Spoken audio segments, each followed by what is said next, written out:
I'm gonna be honest with you guys, but lately I've been training like a little runt. I've been bitching out on my accessory movements. I haven't been pushing hard enough and getting anywhere close to failure. But here are some of the things that I've done to help me get out of a training rut and get some motivation and drive back. The first thing that I've done is get some focus and drive on my main lift accessories. So these are things like SBD, tempos, and pauses. Actually setting goals for these, figuring out what you've done in the past that was your best for a specific amount of reps, and then actually trying to beat that in that current block. That will give you something to work towards, and then you'll show up each session making sure it counts. The second thing is actually asking why are you doing this. So if you coach yourself or you have a coach, figuring out why is a specific variation of SBD in your program. When there's a why, you'll have more drive to actually do it. So if you're doing pauses on the chest, it might be because you're weak off the chest in the bench press. So doing a 2-3 count pause is going to help improve that. So then making sure you're actually pushing hard off the chest after you pause. The second point to help you get out of a lifting rut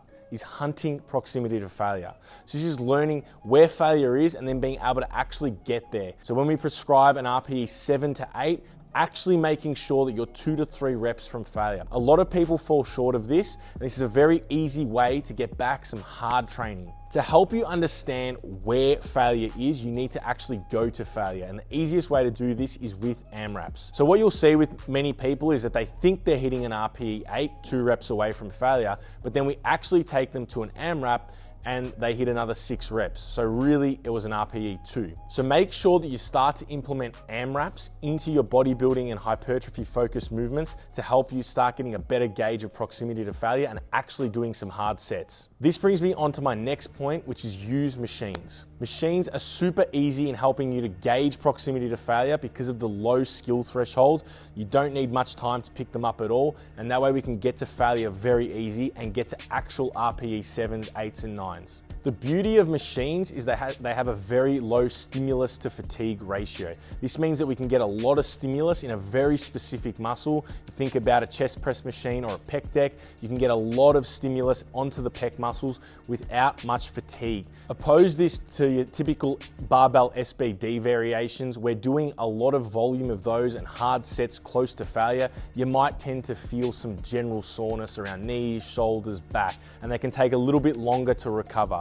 Whereas machines, we can hammer a lot harder and more frequently. And I'm going to assume that if you are watching this video, you are programming yourself and you want to try and figure out how to implement some of this stuff into your program. If you are looking for a coach, DM for coaching. But we're going to give you a little bit of an example tying in all the principles that we've just spoken about. On this day of training, we're going to have day 1, our conventional deadlift, our main normal conventional deadlift, pushing it hard and practicing the skill of deadlifting. Now with this individual, they have issues with holding and maintaining tension off the floor. So the second exercise is going to be a Cohen conventional deadlift. This is going to help them maintain and feel tension off the floor. So that's the why they're doing this movement. The second thing, like we spoke about before, is setting goals with this movement to make sure you are pushing it hard.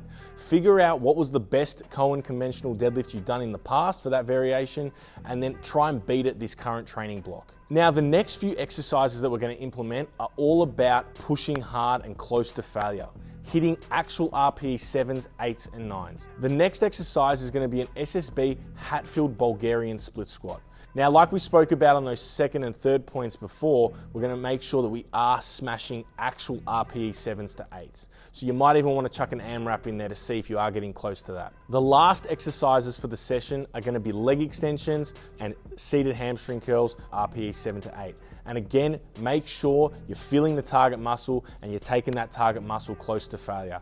And the final piece of this day of training is on the last set of your leg extension and hamstring curls is actually adding in an AMRAP. You can use this AMRAP to take you all the way to failure, and then in the next week's session, you'll actually know where roughly a hard set is of 7 to 8 RPE. If you are interested in coaching with us, the link is in the description box below. As always, like, subscribe, and happy lifting.